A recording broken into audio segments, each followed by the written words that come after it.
नमस्कार, DD news पर आपका स्वागत है।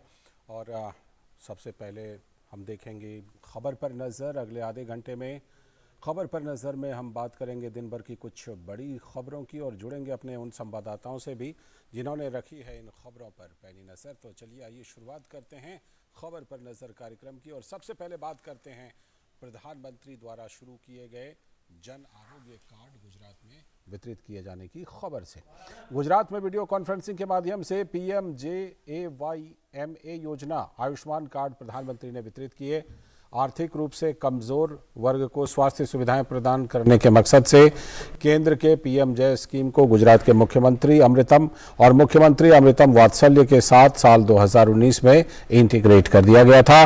गुजरात में PMJMA कार्ड 1.58 करोड़ लाभार्थियों को जारी किया गया। अहमदाबाद में प्रधानमंत्री का ये कार्यक्रम संपन्न हुआ। प्रधानमंत्री ने वीडियो कॉन्फ्रेंसिंग के जरिए हिस्सा लिया। तो सोमवार को यहां पर एक अहम योजना की शुरुआत हुई जिसमें प्रधानमंत्री मोदी ने PMJMA योजना आयुष्मान कार्ड का वितरण किया। प्रधानमंत्री ने इस कार्यक्रम में वीडियो कॉन्फ्रेंसिंग के जरिए शिरकत की। साल 2022 में गरीबी रेखा से नीचे आने वाले परिवारों जो कि BPL परिवार थे उनके लिए इस स्वास्थ्य योजना को लॉन्च किया गया था। इसके तहत BPL परिवारों को सरकार की ओर से 2 लाख रुपए तक का हेल्थ कवर की सुविधा दी गई है।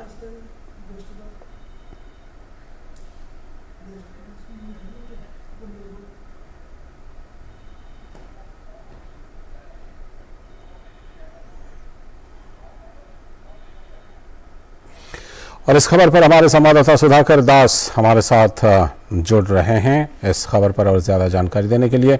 सुधाकर, जिस तरह से प्रधानमंत्री ने 50 लाख लोगों को एक साथ ये कार्ड दिया है, हालांकि हम जानते हैं कि गुजरात वो राज्य है जहां पर प्रधानमंत्री जब मुख्यमंत्री थे तभी इस तरह की योजना की शुरुआत हुई थी। उसके बाद उसी से प्रेरणा लेकर प्रधानमंत्री ने आयुष्मान भारत योजना की शुरुआत केंद्र स्तर पर की। तो आज का जो कार्यक्रम था, आज ये किस मायने में विशेष था गुजरात के लोगों के लिए, गुजरात के लोगों के स्वास्थ्य के लिए? निश्चित तौर पर देखिए, एक बहुत बड़ी सौगात PM मोदी की तरफ से आप कह सकते हैं। और बीते 2 दशकों में देखिए PM मोदी जब गुजरात के मुख्यमंत्री थे उस वक्त से लेकर अब तक अगर कहे तो गुजरात में अगर सबसे ज़्यादा किसी मोर्चे पर काम हुआ तो स्वास्थ्य के मोर्चे पर। और एक आइडियल स्टेट के रूप में लालचंद्र आप गुजरात को देख सकते हैं। चाहे मेडिकल फैसिलिटी की बात हो, मेडिकल इंफ्रास्ट्रक्चर की बात हो, नेक्स्ट जेन मेडिकल फैसिलिटी की बात हो, या फिर घर के पास जो सब तरह की मेडिकल सुविधाएं मिलने की बात है। और उसमें एक तरह से ये एक इजाफा करेगा। आपने जिक्र भी किया जो माँ योजना है और PMJ योजना, उसका इंटीग्रेशन हुआ था और उसके तहत जो एक इंटीग्रेटेड कार्ड भी आप कह सकते हैं, उसको आयुष्मान कार्ड कहा जा रहा है, PMJMA कार्ड। तो उसको प्रधानमंत्री ने एक तरह से गुजरात के वो हर परिवार तक पहुंचे, तमाम लाभार्थियों तक पहुंचे, उसकी एक तरह से शुरुआत की है। और ये आज की लॉन्चिंग के बाद ये कार्ड्स होम डिलीवरी किए जाएंगे। ये आयुष्मान कार्ड तमाम लोगों तक उनका KYC भी किया जाएगा, ताकि मकसद ये है कि जब वो किसी मुसीबत में पड़े, स्वास्थ्य से जुड़ी हुई अस्पताल में लेकर जाए तो उसके बाद उनको किसी भी तरह की किसी भी पैसे की, किसी कागजी कार्रवाई की चिंता करने की जरूरत नहीं पड़े। तो एक बहुत बड़ा गिफ्ट आप कह सकते हैं। और निश्चित तौर पर गुजरात एक जिस तरह से बीते कुछ वर्षों में मेडिकल के क्षेत्र में एक मेडिकल हब की बात की जाए, एक फार्मा हब की बात की जाए, या फिर एक इनोवेशन के करने वाले स्टेट के रूप में देखा जाए, तो उसमें जिस तरह से तरक्की कर रहा है, तो ये एक संवेदनशील पहल लोगों को डोर स्टेप डिलीवरी करने की आयुष्मान कार्ड की, ताकि उनकी एक तरह से चिंता पूरी तरह से खत्म हो जाए स्वास्थ्य को लेकर जो खासतौर से रहती है। जी बिल्कुल, ये जो है चिंता उसको खत्म करने की पूरी कोशिश है प्रधानमंत्री नरेंद्र मोदी के द्वारा इन योजनाओं की शुरुआत करते। ये भी ज़रा आप ज़रूर बताएं कि वहाँ पर जो हम देखते हैं PMJ तो पूरे देश में लागू है, लेकिन उसके साथ जो MA जुड़ा हुआ है, मुख्यमंत्री अमृतम, उसकी क्या खासियत है, वो कैसे दूसरे राज्यों से अलग है? देखिए लालचंद जी, साल 2012 में जब PM मोदी गुजरात के मुख्यमंत्री थे, और ये एक तरह से उनका ब्रेन चाइल्ड है, उनका आइडिया था गरीब परिवारों को, क्योंकि वो अपना इलाज नहीं कराते थे मेडिकल के खर्च के डर से, और कई लोग काल के गाल में असमय उनको समाना पड़ता था, तो उनकी चिंता, उनके स्वास्थ्य की चिंता करते हुए उन्होंने उस वक्त मुख्यमंत्री अमृतम योजना लॉन्च की गई थी, जिसको बाद में MSA माँ योजना के नाम से जाना गया, और काफी ये लोकप्रिय हुआ था योजना। गरीब परिवारों की स्वास्थ्य की चिंता खत्म हुई थी। इसी का विस्तार साल 2014 में किया गया। मुख्यमंत्री अमृतम वात्सल्य योजना उसको कहा गया, और उसका दायरा बढ़ाया गया 4 लाख रुपए तक की जिसकी आय थी, और उन तमाम लोगों को शामिल किया गया, तमाम जो गंभीर बीमारियों को शामिल किया गया। और यही एक तरह से जो था, जो उनका गुजरात का एक्सपीरियंस था, साल 2018 में उन्होंने आयुष्मान भारत को लॉन्च करने के दौरान उसका इस्तेमाल। बहुत बहुत शुक्रिया सुधाकर इस खबर पर जानकारी देने के लिए। और इस वक्त हम सीधे लिए चलते हैं आपको गांधीनगर, जहां डिफेंस एक्सपो यानी जो रक्षा प्रदर्शनी है उसमें केंद्रीय मंत्री राजनाथ सिंह संबोधित करने वाले हैं। हमारे गुजरात के dynamic chief minister Shri Bhupendra भाई पटेल और हमारे रक्षा राज्य मंत्री श्रीमान अजय जी भट्ट और गुजरात गवर्नमेंट में मिनिस्टर ऑफ एजुकेशन के रूप में जिम्मेदारी संभाल रहे और साथ ही साथ गवर्नमेंट के स्पोक्स पर्सन के रूप में भी ऑनरेबल श्री जीतू भाई बागानी और हमारे कनु भाई जी देसाई मिनिस्टर ऑफ फाइनेंस बहुत बड़ी जिम्मेदारी संभाल रहे हैं, और हमारे Jagdish bhai Ishwar bhai Vishwakarma minister of state industries, doctor Ajay Kumar defence secretary, Shri Pankaj Kumar ji chief secretary Gujarat, Rajkumar additional chief secretary Gujarat, Shri Sanjay Yadav additional secretary, Shri Anurag Vajpayee joint secretary, मेरे मीडिया के मित्रों, देवियों व सज्जनों, आज मैं डिफेंस एक्सपो 2022 के कर्नल रिजर्व में आप सभी मीडिया परिवार के सदस्यों के बीच उपस्थित हूं।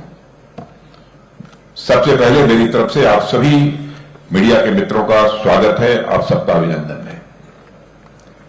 मैं आप सभी मीडिया के मित्रों को इस डेफ एक्सपो की सफलता का अग्रदूत मानता हूं। इसलिए डेफ एक्सपो की कवरेज को लेकर मैं पूरी तरह से आश्वस्त हूं। मैं समझता हूं इसमें आपको भी कोई आपत्ति नहीं होगी। गांधीनगर में आयोजित हो रहा यह डिफेंस मैन्युफैक्चरर्स का यह महासंगम आप सबके सहयोग से सफलता के नए कीर्तिमान स्थापित करेगा, ऐसा मेरा विश्वास है। साथियों, गुजरात की धरती अपनी जीवंत कला, समृद्ध संस्कृति और विरासत के लिए पूरी दुनिया में जानी जाती है, और इस धरती ने महात्मा गांधी के रूप में दुनिया को ऐसी महान विभूति प्रदान की है जो आज सत्य, अहिंसा और मानवता के साथ साथ स्वदेशी आंदोलन के एक स्थापित प्रतीक हैं। ऐसे में इस डेफ एक्सपो का पहली बार इंडियन डिफेंस इंडस्ट्रीज के लिए एक्सक्लूसिवली होना महज एक संयोग नहीं है, बल्कि यह आत्मनिर्भरता की ओर तेजी से आगे बढ़ रहे भारत की स्वदेशी आंदोलन के प्रणेता महात्मा गांधी जी को एक यह विनम्र श्रद्धांजलि है। अमृतकाल की प्रारंभिक बेला में इस डेफ एक्सपो का आयोजन अगले 25 वर्षों में एरोस्पेस एंड डिफेंस सेक्टर में अग्रणी देशों में शामिल होने के भारत के संकल्प को दर्शाता है। हमारे माननीय प्रधानमंत्री श्री नरेंद्र मोदी जी की डायनेमिक लीडरशिप में भारत के डिफेंस सेक्टर ने पिछले कुछ वर्षों में पूरे समर्पण के साथ पाथ टू प्राइड की तरफ कदम अपने आगे बढ़ाए हैं। हमारा डिफेंस सेक्टर वैश्विक स्तर पर डिजाइन, डेवलपमेंट और मैन्युफैक्चरिंग में महारत हासिल करने की ओर तेजी के साथ आगे बढ़ा है। मित्रों, इस राष्ट्र ने पिछले कुछ वर्षों में आर्म्स के सबसे बड़े इंपोर्टर से एक एक्सपोर्टर तक की ट्रांसफॉर्मेशनल जर्नी तय की है। यह इस जर्नी को और अधिक गति देगा, ऐसा मेरा विश्वास है। जो भारत कभी आज के कुछ वर्षों पहले दुनिया का सबसे बड़ा इंपोर्टर माना जाता था, आज वो हमारा भारत दुनिया की टॉप 25 जो एक्सपोर्टिंग कंट्रीज हैं उनकी क्यू में आकर खड़ा हो गया है हमारा भारत। इस एक्सपो की थीम यानी पाथ टू प्राइड माननीय प्रधानमंत्री श्री नरेंद्र मोदी जी के आत्मनिर्भर भारत और आत्मनिर्भर रक्षा क्षेत्र के दृष्टिकोण के सर्वथा अनुरूप है। साथियों, पाथ टू प्राइड इस एक्सपो की महज एक थीम भर नहीं है, बल्कि नए भारत का यह एक विजन है। प्राइड का मतलब है हमारे अपने विचारों पर गौरव। प्राइड का मतलब है हमारे अपने ज्ञान विज्ञान पर गौरव। प्राइड का मतलब है हमारी अपनी सोच पर गौरव। प्राइड का मतलब है हमारे स्वदेशी उत्पाद पर गौरव। आज हम दुनिया को नए विचार से लेकर नए उत्पाद देने की ओर अग्रसर हैं। अगर हमें दुनिया को अपने प्रोडक्ट पर भरोसा दिलाना है तो सबसे पहले हमारा खुद का उन पर भरोसा करना भी यह अनिवार्य होगा। पाथ टू प्राइड उसी भरोसे को प्राप्त करने का यह कॉन्टिन्यूअस प्रोसेस है, जिसमें हमारे पूरे देश की पब्लिक और private sector, MSMEs, academia, startup और रिसर्च एंड डेवलपमेंट एस्टेब्लिशमेंट अपने जी जान से लगे हुए हैं। डेफ एक्सपो 2022 का उद्देश्य डोमेस्टिक डिफेंस इंडस्ट्री की शक्ति का यह प्रदर्शन है। हमारी डिफेंस इंडस्ट्री की ताकत आज राष्ट्र की make in India, not only make in India, make in India and make for the world के संकल्प के प्रमुख प्रेरकों में से एक है। इस अवसर पर मैं माननीय प्रधानमंत्री श्री नरेंद्र मोदी जी का अपनी ओर से आभार व्यक्त करता हूं। रक्षा क्षेत्र को सुदृढ़ करने के लिए हमें शुरू से ही उनका मार्गदर्शन मिलता रहा है। मैं गुजरात के कर्मठ मुख्यमंत्री श्री भूपेंद्र भाई पटेल जी का आभार व्यक्त करता हूं। उनके पूरे मंत्रिमंडल का आभार व्यक्त करता हूं, जिनका इस आयोजन में हमें पूरा सहयोग प्राप्त हुआ है। मित्रों, अपने आतिथ्य सत्कार के लिए गुजरात पूरे विश्व में जाना जाता है। अब इसकी परीक्षा भी हो जाएगी आगे 3 दिनों में। इस भूमि ने अपने तो अपने बाहर से आए हुए शरणार्थियों को भी सदैव अपना समझा है और जरूरत पड़ने पर उनका स्वागत किया है। इसमें कहीं संदेह नहीं है, क्योंकि पहले भी गुजरात में आना जाना रहा है और आतिथ्य के मामले में मैं गुजरात के लोगों को अच्छी तरह जानता हूं। इनका यदि मुझे कहना हो एक शब्द में, तो आतिथ्य के मामले में मैं कहूंगा गुजरात बेजोड़, अनपैरेलल। इस प्रदेश का एरिया ही नहीं, इस प्रदेश का एरिया ही नहीं, बल्कि दिल भी बहुत बड़ा है। मुझे विश्वास है कि माननीय मुख्यमंत्री जी और उनकी टीम का सहयोग इस आयोजन को अब तक के सबसे सफल डेफ एक्सपो में बदल देगा। यह एडिशन एक्सक्लूसिवली इंडियन सेलर्स के लिए पहला एडिशन है। डेफ एक्सपो 2022 के लिए इंडियन कंपनीज, फॉरेन ओईएम्स की इंडियन सब्सिडियरीज, इंडियन पार्टनर्स के साथ ज्वाइंट वेंचर्स आदि को इंडियन सेलर माना गया है। साथियों, डेफ एक्सपो 2022 आत्मनिर्भरता के हमारे संकल्प के अनुरूप है और आजादी के अमृत महोत्सव समारोह को नई ऊंचाइयों पर ले जाने का यह हमारा प्रयास भी है। मुझे बताया गया कि इसका आयोजन 1 लाख वर्ग मीटर से अधिक क्षेत्र में किया जा रहा है, जो कि अब तक के सभी डेफ एक्सपो आयोजनों में सबसे बड़ा है। इसमें महात्मा मंदिर कन्वेंशन एंड एग्जीबिशन सेंटर प्रमुख हैं, जो एग्जीबिटर्स का एक केंद्रीय स्थल है। इसी तरह हेलीपैड एग्जीबिशन सेंटर भी एग्जीबिशंस का एक महत्वपूर्ण डेस्टिनेशन है। साबरमती रिवर फ्रंट पर 5 दिन लाइव डेमो इस एक्सपो का एक प्रमुख आकर्षण है। भारतीय सेना द्वारा इंडिजिनस प्लेटफॉर्म्स और ड्रोन शो का डिस्प्ले भी लोगों का ध्यान अपनी ओर आकर्षित करेगा। इसके अलावा आईआईटी दिल्ली के स्टार्टअप मेसर्स बॉट लैब्स, जो कि एक आइडेक्स विनर है, द्वारा शो और पोरबंदर में जनता के लिए शिप विजिट्स और इसी तरह की कई अन्य एक्साइटिंग चीजें इस एक्सपो में शामिल हैं। मित्रों, यह बड़े हर्ष का विषय है कि संस्करण में 1300 से अधिक कंपनियां भाग ले रही हैं, जो अब तक आयोजित डिफेंस एक्सपोज में सबसे बड़ी संख्या है। आयोजन के क्रम में सभी राज्यों को अपने पैविलियन स्थापित करने के लिए आमंत्रित किया गया है, जिससे वे इंडिजिनस डिफेंस मैन्युफैक्चरिंग को बढ़ाकर नेशन बिल्डिंग में भाग लेने का अवसर प्राप्त कर सकें। यह chief ministers, state industries ministers, chief secretaries आदि को इन्वेस्टमेंट अट्रैक्ट करने और अपने अपने राज्यों को प्रमोट करने का यह अवसर प्रदान करेगा, जिससे इंडिजिनस एरोस्पेस और डिफेंस मैन्युफैक्चरिंग के लिए विभिन्न राज्यों के पोटेंशियल को डेवलप किया जा सके। मित्रों, स्टार्टअप और एमएसएमईज की भागीदारी को बढ़ावा मिले, इसके लिए सितंबर 2022 में कोटा, राजस्थान में पहली बार एक national defence MSME conclave and exhibition का भी आयोजन किया गया। इस एक्सपो में उनके लिए स्पेस एलोकेट करने में प्रेफरेंशियल ट्रीटमेंट दिया गया है। साथियों, इंडियन पैवेलियन एक मार्की पैवेलियन होगा। इसमें एक और इंडिजिनस डिफेंस प्रोडक्ट्स का एग्जीबिशन होगा, वहीं दूसरी ओर स्टार्टअप्स अपने अपने प्रोडक्ट्स का डिमॉन्स्ट्रेशन भी वह कर सकेंगे। यह pavilion artificial intelligence in defence समेत लेटेस्ट टेक्नोलॉजी की मैच्योरिटी के शोकेसिंग का भी एक सशक्त माध्यम होगा। यह pavilion defence and aerospace sector में 2047 के भारत के दृष्टिकोण को यह प्रस्तुत करेगा।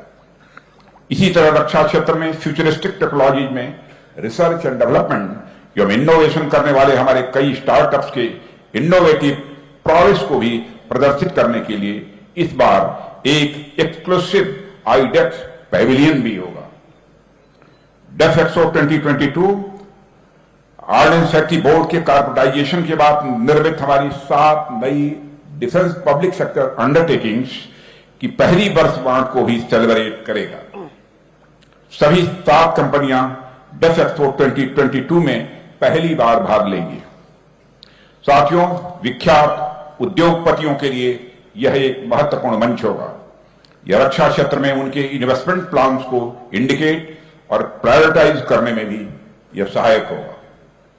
वे देश में डिफेंस एंड इंडस्ट्रियल इकोसिस्टम के विकास को बढ़ावा देने की दिशा में भारत सरकार के प्रयासों में अपना योगदान दे सकते हैं और make in India, make for the world में भागीदार भी वो बन सकते हैं। यह देश में नई एमएसएमई और स्टार्टअप्स के विकास को भी बढ़ावा देगा, जिससे वे ग्लोबल सप्लाई चेन में भागीदार बन सकते हैं और रोजगार के नए अवसर को भी यह जन्म दे सकते हैं। डेफ एक्सपो 2022 में होने जा रहे 21 सेमिनार्स में सरकार, industry association, states, academia, think tanks आदि के इमिनेंट जो पैनलिस्ट के साथ गहन विचार विमर्श भी किया जाएगा। उससे हमें डिफेंस सेक्टर के आगे के विकास के लिए महत्वपूर्ण लर्निंग्स, टेक अवेज और एक्शन पॉइंट्स भी मिलेंगे। सदी की सबसे भयानक महामारी से राहत इस आयोजन की सफलता में सहायक होगी। डेफ एक्सपो 2022 में इंटरनेशनल डिसीजन मेकर्स जो डिफेंस इंडस्ट्री के प्रोस्पेक्टिव बायर्स हैं, इनकी भागीदारी को, इनके पार्टिसिपेशन को सुगम बनाया गया है। अंत में मैं आज यहां मौजूद मीडिया के सभी साथियों से आग्रह करूंगा कि वे सभी इवेंट्स को इंटेंसिवली और एक्सटेंसिवली कवर करने का कष्ट करें। यह आपका कोऑपरेशन और सपोर्ट ही है जो इसे विजिबिलिटी प्रदान करेगा और इस आयोजन को सफल बनाएगा। मीडिया का उद्देश्य, मैं समझता हूं, किसी घटना का प्रसारण भर नहीं होता है, यह तो उसका एक मूल कार्य है, पर इससे कहीं आगे बढ़ते हुए मीडिया समाज में जन जागरण का भी कार्य करता है।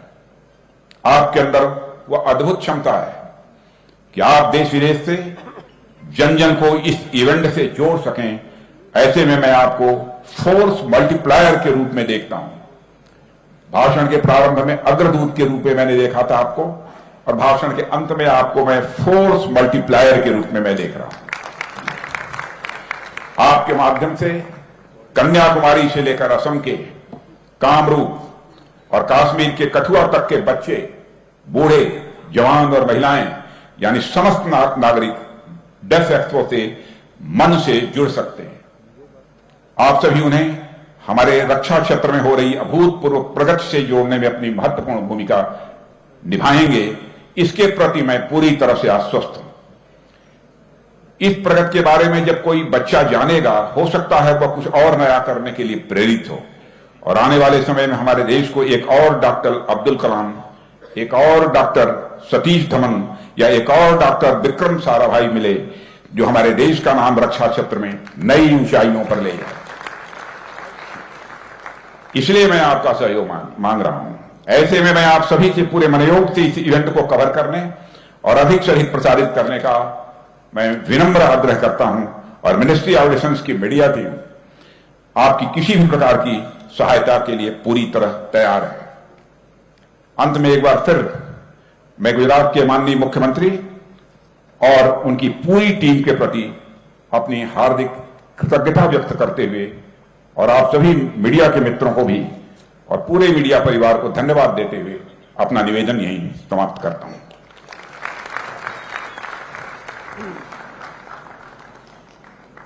Thank you sir. ये सीधा प्रसारण आप गांधीनगर से देख रहे थे। डिफेंस एक्सपो में रक्षा मंत्री राजनाथ सिंह, जो एक्सपो का जो होना है, आयोजन होना है, उसमें रक्षा मंत्री राजनाथ सिंह अपना संबोधन दे रहे थे और ख़ास तौर पर जो भागीदार हैं उनका आभार प्रकट कर रहे थे। और भारत जो एक उभरती हुई ताकत के रूप में उभर रहा है और जिस तरह से आत्मनिर्भर रक्षा के क्षेत्र में हो रहा है, उन सभी बातों का वो जिक्र कर रहे थे। तो इसी के साथ आज के खबर पर नज़र में इतना ही, लेकिन डीडी न्यूज़ पर खबरों और कार्यक्रमों का सिलसिला लगातार जारी है। नमस्कार।